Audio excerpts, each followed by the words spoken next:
All right, let's move on. Abused, threatened and attacked almost every time they walk out their door. It's a recurring nightmare for one couple, and it all started after they helped out a neighbour in need. Josh, stop. Stop it. Josh! Instant reaction. I was already ready for it. I knew that the fight was going to happen. A man is brutally attacked as he tries to walk from his car to his apartment. Let go of me now! Oh, yeah, your eyes out. Let go of me, you oh, take your eyes out. This isn't the first time. Abuse or violence happens every time these two men cross paths. The fight for him was pure blind rage. Mum, stomp on his head. Don't you dare! You asked your mum to stomp on his head, but you got nothing to say now. How do you explain your behaviour? It's a housing commission unit complex where residents are scared. Unless you lock yourself inside your home, you're a sitting duck. And what did he do? He just came over and started yelling in my face and then grabbed me by the legs and then started punching me and stuff. Swearing. Out of here. What's going Mate, we're not even at language. Josh, go in the van. Mate, can you just tell us what happened? Were you bashing your sister? What happened in that video, Josh? Do you want me to read? Stay there. Yeah, don't move. Come on. Give me it off. Give me it off. We're over the crap that's going on here. I don't need all this bullshit. This is up. Return affair. We were terrified. The first night we called the police. They said there was nothing they could do.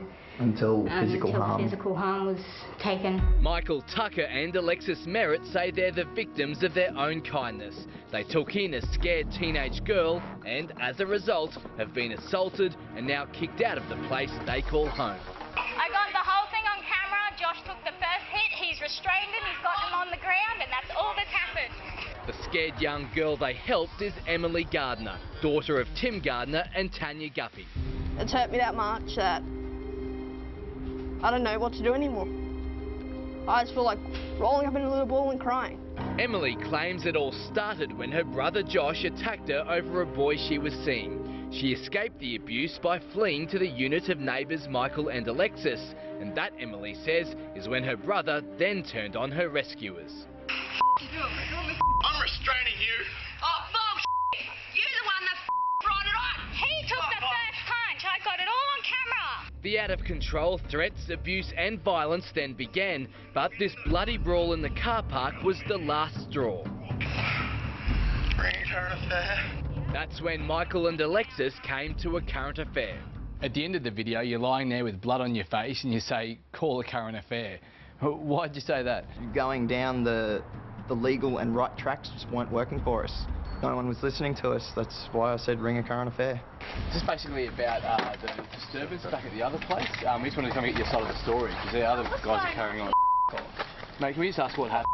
Excuse me. Why are you swearing? Out of here. This is Joshua Gardner, the druggie whose sister Emily claims attacked her. He's hiding out in this caravan park.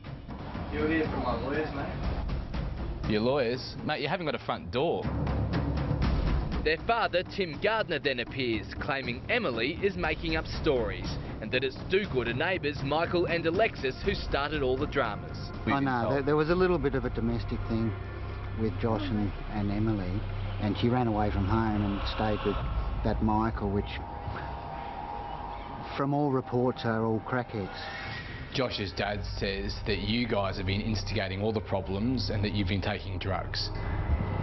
No. No.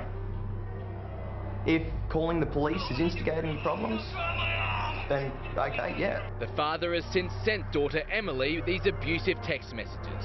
If you don't want your family, that's fine, but you don't do this to your family. You can come and get your stuff. Stop making up stories in your head. Josh never bashed you. I was here. You stop this now. So he told us it never happened. What's your response to that? Well, it did, because I had bruises and I'm that terrified that I can't even walk down the street without my ex-boyfriend being with me. On the day of this particular violence, Michael and Alexis came home to find Josh running wild outside their apartment. Just went up into your house. Not in. Just went and took some photos of me home. Going to child services. Baby's going. Seconds later, the fight is on, And Josh and Emily's mother, Tanya, is right there in the thick of it until police arrive. Oh, my arm! Give me that arm. Oh, my right, left arm. Serves you right. Oh, get horrible, you've done. Mate, why were you asking your mum to gouge his eyes out? Michael is left bruised and bloody, lying on the ground. Not guilty. You pleaded guilty, mate. Not guilty, but... No, I was in court, mate. I just heard you plead guilty. No conviction.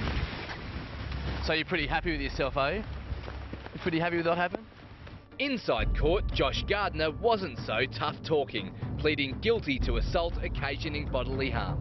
Do you have anything to say to Michael? Any apology? Doesn't deserve one, does he?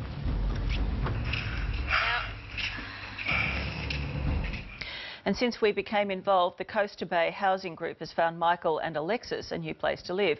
Josh Gardner, meanwhile, is due back in court later this week to be sentenced over the attack.